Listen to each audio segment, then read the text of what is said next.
خلیفہ کے ہم ہیں خلیفہ ہمارا، وہ دل ہے ہمارا آقا ہمارا، ہمارا ہمارا خلیفہ ہمارا، وہ دل ہے ہمارا آقا ہمارا، وہ دل ہے ہمارا آقا ہمارا۔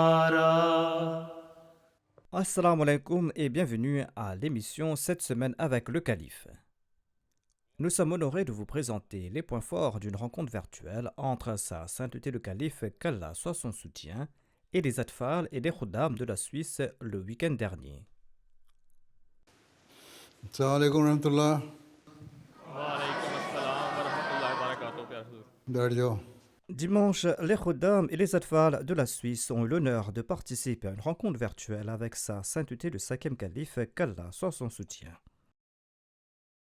Les jeunes étaient rassemblés dans la mosquée Nour et la rencontre a débuté par une tilawa, sa traduction suivie d'un azam.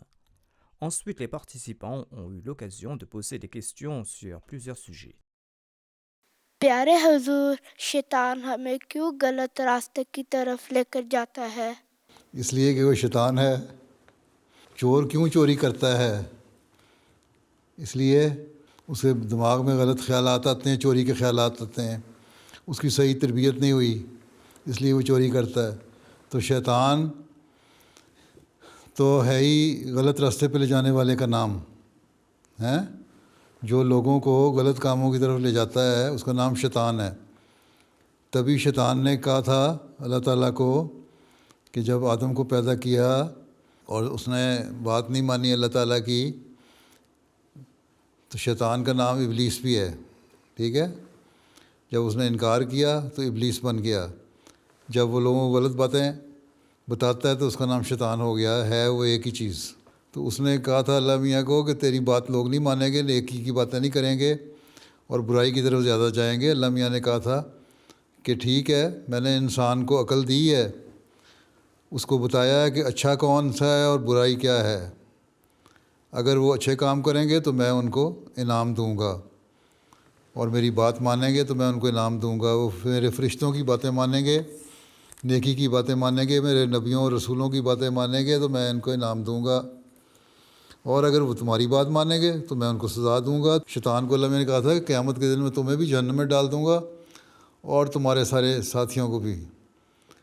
تو اللہ تعالیٰ نے انسان کو عقل دی ہے اور بتایا کہ یہ برائی چیزیں ہیں، یہ اچھی چیزیں ہیں. اگر تم برائی کرو گے تو تمہیں سزا ملے گی، جہنم میں جاؤ گے شیطان کے پیچھے چل کے. اگر تم اچھے کام کرو گے، نبیوں کی باتیں مانو گے، نیک لوگوں کی باتیں مانو گے اور اچھی اچھی باتیں اللہ تعالیٰ کی باتیں مانو گے تو تمہیں میں ریوارڈ دوں گا، جنت میں بھیج دوں گا. تو اس لیے شیطان کا کام ہی یہ ہے کہ ہمیں ورگلانا. اس لیے ہمیں اللہ تعالیٰ نے کہا ہے کہ تم اعوذ باللہ من الشیطان الرجیم پڑھا کرو کہ اللہ میاں میں شیطان سے تیری پناہ میں آتا ہوں، تاکہ تم لوگ شیطان سے بچ کے رہو. اچھا، تم زیادہ سے زیادہ اعوذ باللہ پڑھا کرو اور شیطان کی باتیں نہ مانا کرو. کوئی بھی آدمی ہو، کوئی بچہ ہو، کوئی لڑکا ہو، کوئی بھی ہو، تمہیں اگر برا کام کہتا ہے کرو تو وہ شیطان ہے. ٹھیک ہے، اس کو سمجھو وہ شیطان ہے. تم اعوذ باللہ من الشیطان الرجیم پڑھ کے وہاں سے دوڑ جاؤ کہ اللہ میاں مجھے بچا لے اس شیطان سے. My name is Ataul Haq and my question is, the situation between Israel and Palestine is very bad these days. What will be the effects on the world? I have already spoken in my Friday sermon on this issue. The effect on the world is quite clear, that these people are trying to not only to harm themselves, but they are trying to doom the world. The world is going towards its destruction. And as I have already said, it is not going to stop here. It will escalate and more nations will be involved in it. And quite possible that nuclear arsenal is also used in this war. So we should pray to save the world from the destruction. And we should pray that Allah Ta'ala give them wisdom and Allah Ta'ala give the capability and wisdom to the big powers to use justice. میرا سوال ہے کہ جنت میں دنیا کی گزری ہوئی باتیں، یادیں اور رشتے یاد رہیں گے، اور جنت میں کیسی زندگی ہوگی؟ جنت میں کیسی زندگی ہوگی تو ہمیں جنت میں جا کے پتہ لگے گا. باقی گزری ہوئی باتیں دنیا میں جو ہیں وہ بھول جاؤ گے. جنت کی نعمتیں اتنی اعلیٰ قسم کی ہوں گی کہ تم دنیا کی نعمتیں بھول جاؤ گے.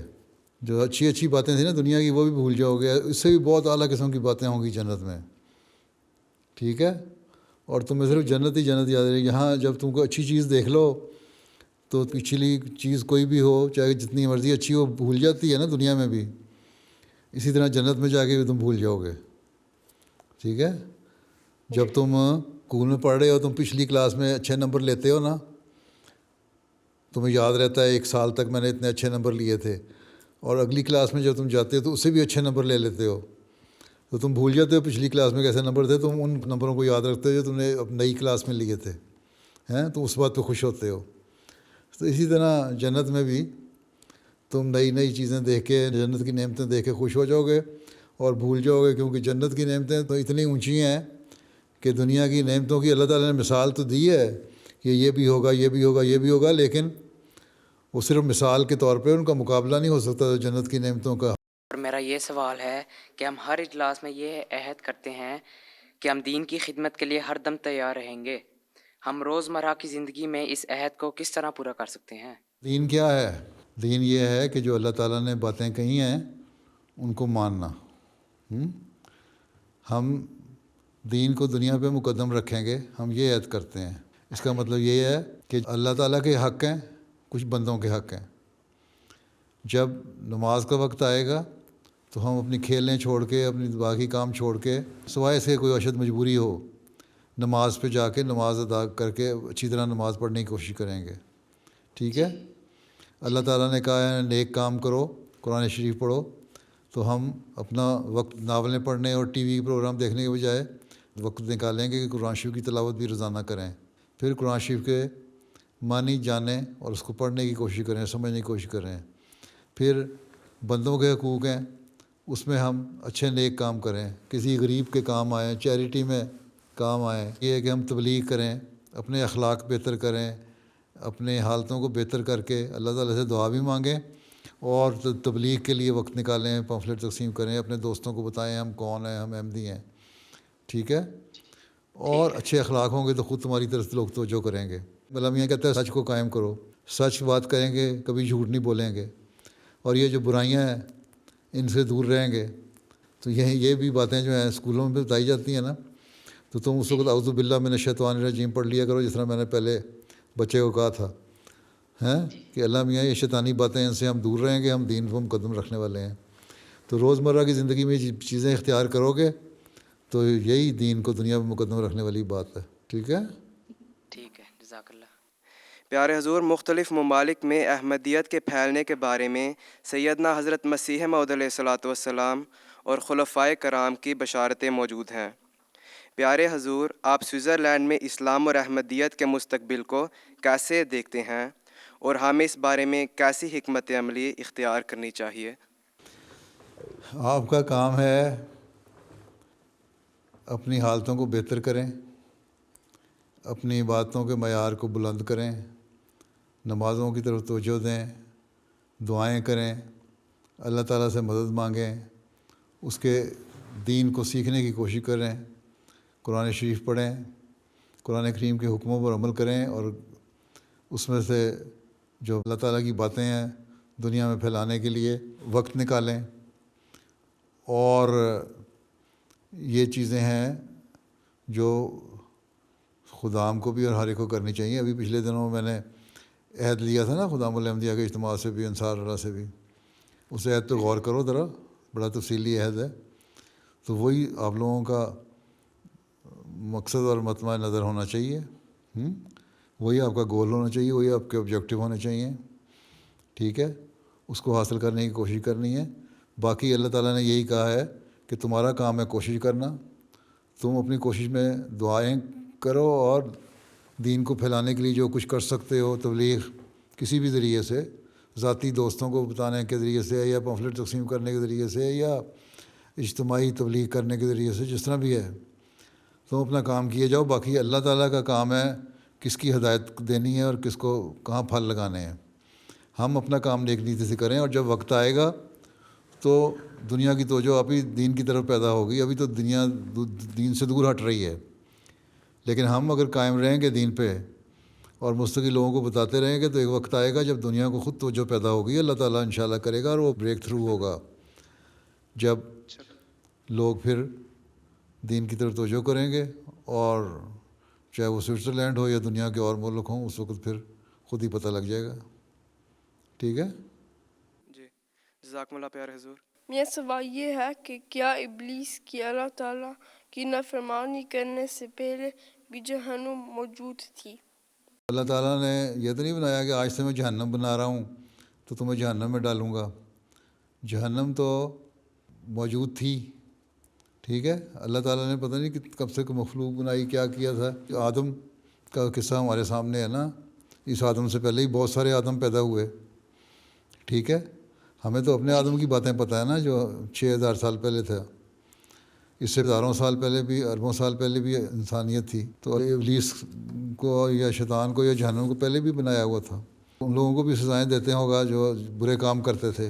اس لیے دوسری بات یہ ہے کہ یہ دنیا جو ہے اس میں بھی جنت اور جہنم ہے. نیکیاں ہوتی ہیں وہ انسان کو جنت میں شمار کر لیتی ہیں. اسی دنیا میں بھی انعامات ملتے ہیں، وہ جنت بن جاتی ہے. اور اس دنیا میں جو انسان کو بہت ساری سزاؤں سے گزرتا ہے، بیماریوں سے گزرتا ہے، وہی جہنم بن جاتی ہے.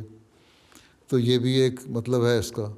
تو اللہ تعالیٰ نے اس کو یہی کہا تھا کہ یہ آدم جو میں نے پیدا کیا ہے، جس کی ہسٹری ہمیں پتہ ہے، یہ آدم کے ماننے والے جب نیک کام کریں گے تو جنت میں جائیں گے، اور برے کام کریں گے تو جہنم میں جائیں گے. اس کا مطلب وہاں پہلے موجود تھی نا جہنم، تو تبھی تو اللہ میں نے کہا نا جہنم میں جائیں گے، یعنی ان کو سزا ملے گی. جہنم کیا ہے؟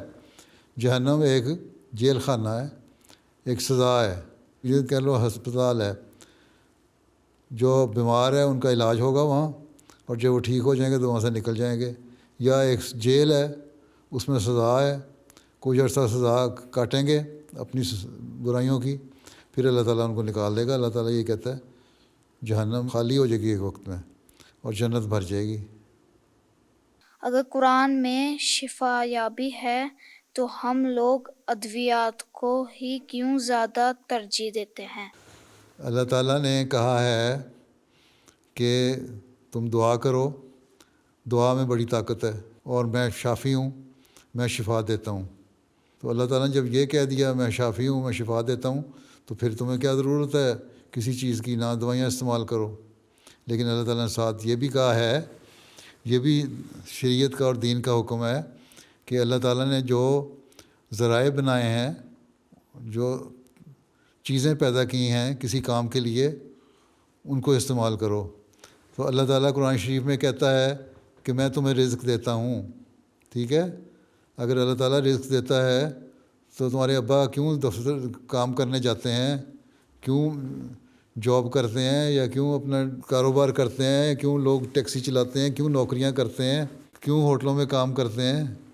پیسے کمانے کے لیے. ماں بھی اور باپ بھی کام کر رہے ہوتے ہیں. کس لیے کرتے ہیں؟ اللہ تعالیٰ کہتا ہے میں رزق دیتا ہوں، آپ ہی رزق دے دے گا. اللہ تعالیٰ کہتا ہے تمہارے بچوں کو بھی میں رزق دیتا ہوں اور تمہیں بھی رزق دیتا ہوں، جانوروں کو بھی رزق دیتا ہوں، ہر ایک کو میں رزق دیتا ہوں. تو پھر ضرورت کیا ہے کام کرنے کی؟ پہلی بات تو یہ ہے کہ اس میں شفا ہے، روحانی شفا.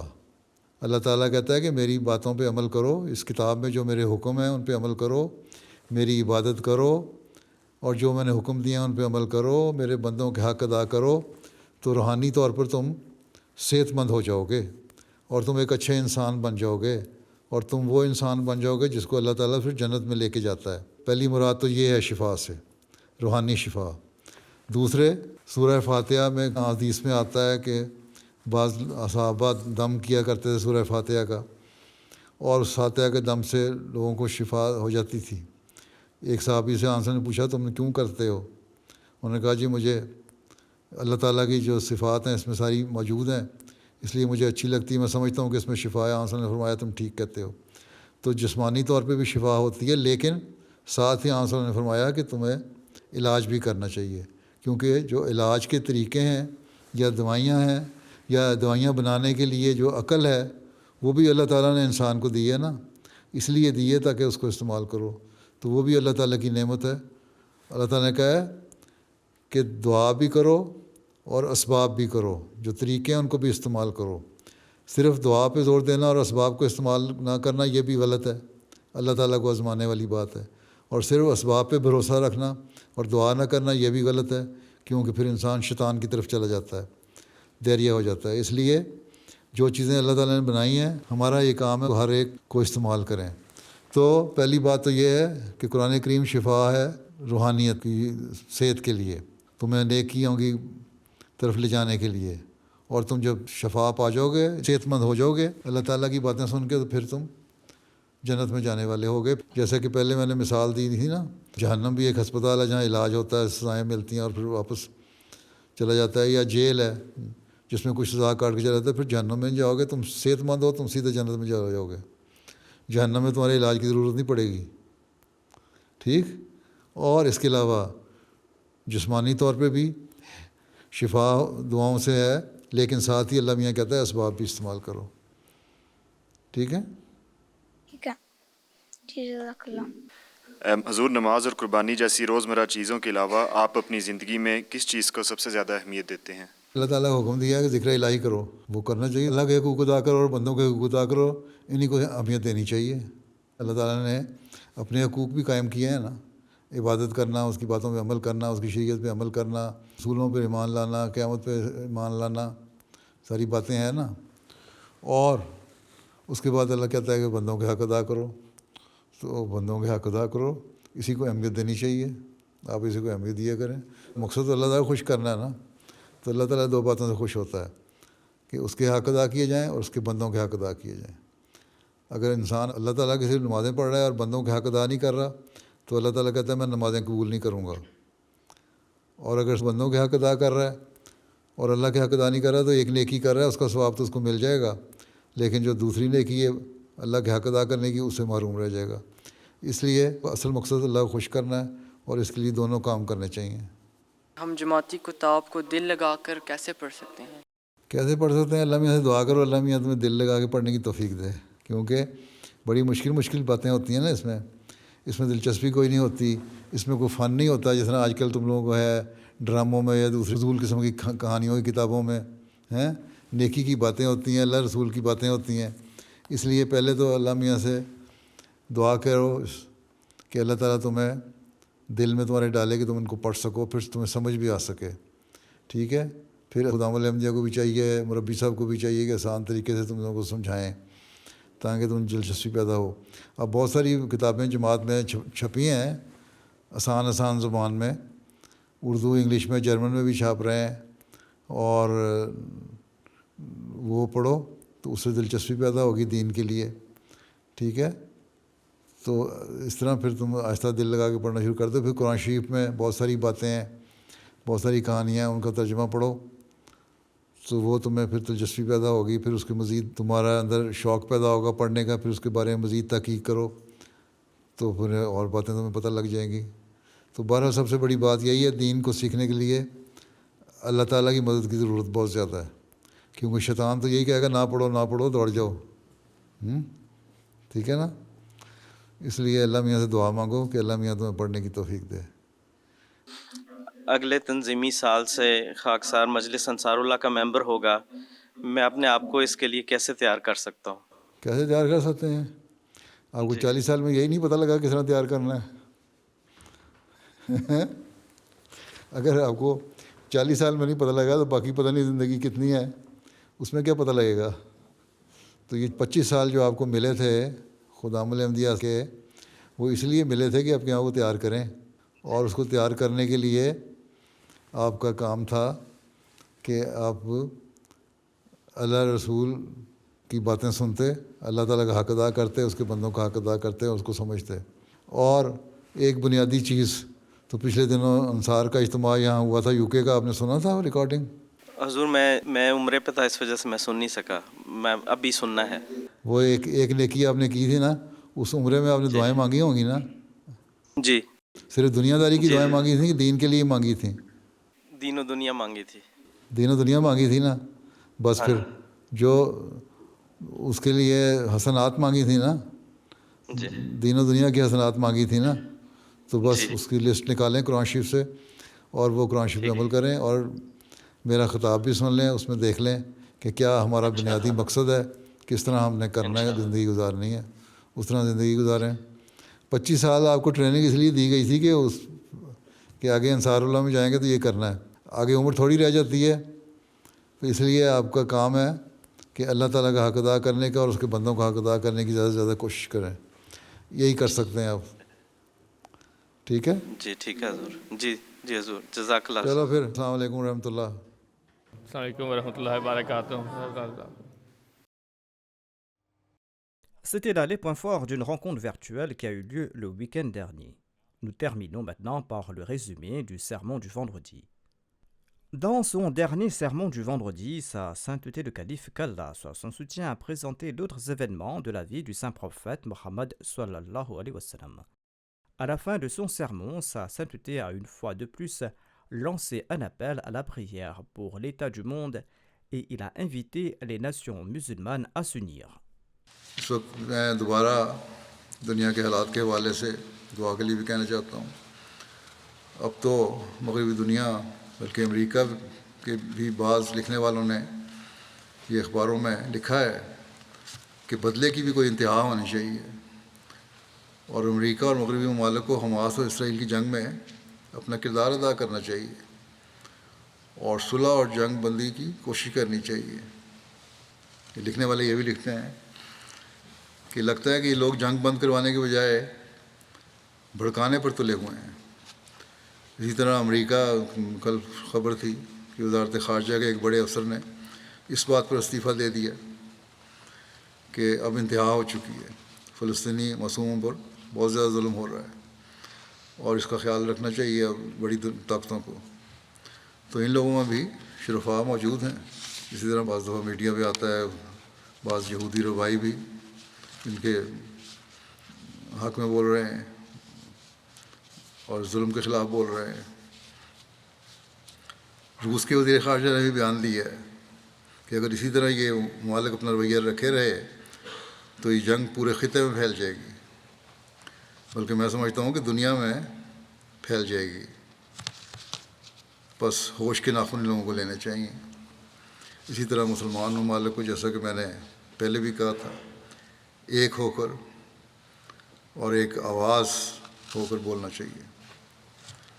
اگر دنیا کے 53 ممالک کہے جاتے ہیں مسلمان ہیں, ایک آواز میں بولیں تو یہ بڑی طاقت ہوگی اور اس کا اثر بھی ہوگا پھر. ورنہ اکا دکا آوازیں جو ہیں کوئی اثر نہیں رکھتی. اور یہی ایک طریقہ ہے دنیا میں امن قائم کرنے کا اور اس جنگ کے خاتمے کا. بس مسلمان ممالک کو دنیا کو تباہی سے بچانے کے لیے اپنا کردار ادا کرنے کی بھرپور کوشش کرنی چاہیے. اللہ تعالیٰ ان کو توفیق بھی دے اس کی. لیکن بہرحال ہمیں دعاؤں پر زور دینا چاہیے. اللہ تعالیٰ اس جنگ کا بھی خاتمہ کرے اور معصوم مظلوم فلسطینیوں کی حفاظت فرمائے, مزید ان پر ظلم نہ ہوں اور ظلم کو دنیا سے ختم کرے جہاں بھی ہیں ظلم. اللہ تعالیٰ ہمیں دعاؤں کی توفیق دے.